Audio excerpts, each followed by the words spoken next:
आप देख रहे हैं इंडिया टाउन न्यूज, भारत की बात।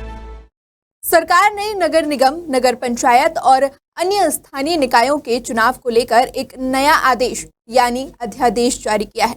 यदि आपको अध्यादेश के बारे में नहीं पता तो संक्षिप्त में यह जान लीजिए कि वह आदेश जो चुनाव प्रक्रिया, चुनाव नियमों, उम्मीदवारों के चयन, मतदाता प्रक्रिया और अन्य संबंधित पहलुओं को नियंत्रित करने के लिए जारी किया जाता है, उसे अध्यादेश कहते हैं। अध्यादेश का उद्देश्य चुनावी प्रक्रिया के लिए नए दिशा निर्देश जारी करना, उम्मीदवारों के लिए योग्यताएं और नियम सुनिश्चित करना, साथ ही चुनाव प्रबंधन में पारदर्शिता और निष्पक्षता सुनिश्चित करना है। छत्तीसगढ़ में नगरीय निकाय चुनाव के आरक्षण को लेकर अध्यादेश जारी हो गया है। क्या कहता है 2024 का अध्यादेश, चलिए आपको विस्तार से बताते हैं। नमस्कार, मैं हूं आपके साथ मानसी सोनी और आप देख रहे हैं इंडिया टाउन न्यूज, भारत की बात।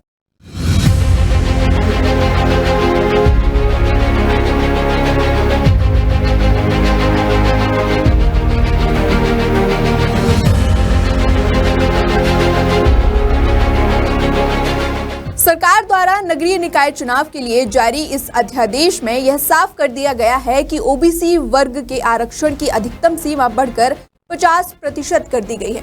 हालांकि यह भी कहा गया है कि आरक्षण सीमा बढ़कर 50% की गई है। इससे ओबीसी वर्ग के लोगों को अधिक से अधिक जनप्रतिनिधित्व मिलेगा। लेकिन यह भी स्पष्ट रूप से कहा गया है कि जहां ST/SC की आबादी 50% से ज्यादा है, वहां ओबीसी वर्ग को आरक्षण का लाभ नहीं मिलेगा। इस विषय पर जब हमने कांग्रेस के प्रवक्ता रुपेश दुबे से बात की, तब उनका कहना था कि मौजूदा भाजपा सरकार की नीति और नीयत दोनों ही साफ नहीं है। ना ही आरक्षण की स्थिति साफ है, ना ही इनके मंसूबे। भाजपा सिर्फ आम जनता और पिछड़ा वर्ग को साधने का प्रयास कर रही है।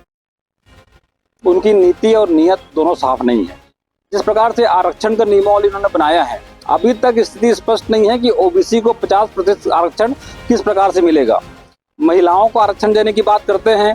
भारत देश में जब महिलाओं का आरक्षण विधेयक पास हुआ था, कांग्रेस प्रारंभ से 33% आरक्षण की बात करती रही है। अब ये 50% महिलाओं को जिस प्रकार से नगरीय स्थानीय निर्वाचन में जो पंचायत में देती है, उसको भी महिलाओं को किस प्रकार से आरक्षण मिलेगा, ओबीसी को कितना आरक्षण मिलेगा, ये पूरी पारदर्शिता से छत्तीसगढ़ सरकार को चाहिए कि आम जनता के बीच रखे। ये राजपत्र में प्रकाशित करके अपने दायित्व से विमुख नहीं हो सकते।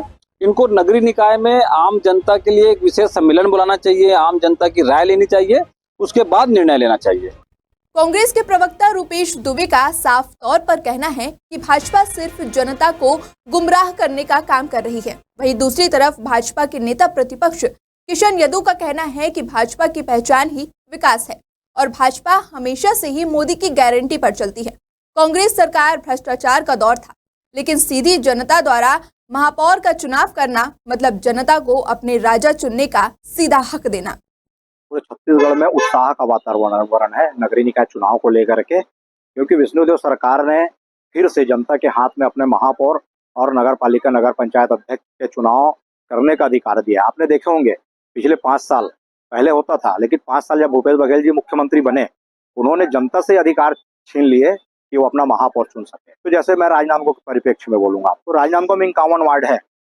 पूरे 51 वार्ड के लोग जब महापौर के लिए वोट देंगे तो महापौर की नैतिक जिम्मेदारी बनती है, उनका उत्तरदायित्व बनता है कि पूरे 51 वार्ड के विकास के लिए सोचे, न कि पिछली सरकार के जैसा एक वार्ड के पार्षद को आप 51 वार्ड में राज करने के लिए बैठा दिए और वो अपने वार्ड से बाहर अन्य वार्ड की जनता के प्रति कोई जिम्मेदारी नहीं, सिर्फ अपने पार्षदों के प्रति जिम्मेदार होती है। तो इन सब चीज से मुक्ति दिलाकर शहर विकास की दिशा में बढ़ना है, तो महापौर जनता के हाथ में होना चाहिए। नगरीय निकाय व पंचायत चुनाव को लेकर 20 दिसंबर के बाद आचार संहिता लगाई जा सकती है। 11 दिसंबर को अंतिम मतदाता सूची का प्रकाशन होना है। इस चुनाव को लेकर सबसे बड़ी बात यह है कि इस बार सीधे जनता द्वारा महापौर व अध्यक्ष का चुनाव होगा, जो कि बहुत दिलचस्प होने वाला है। अब देखना है कि जनता किसके सर जीत का ताज पहनाती है। फिलहाल अभी के लिए इतना ही। अब मुझे दीजिए इजाजत। नमस्कार।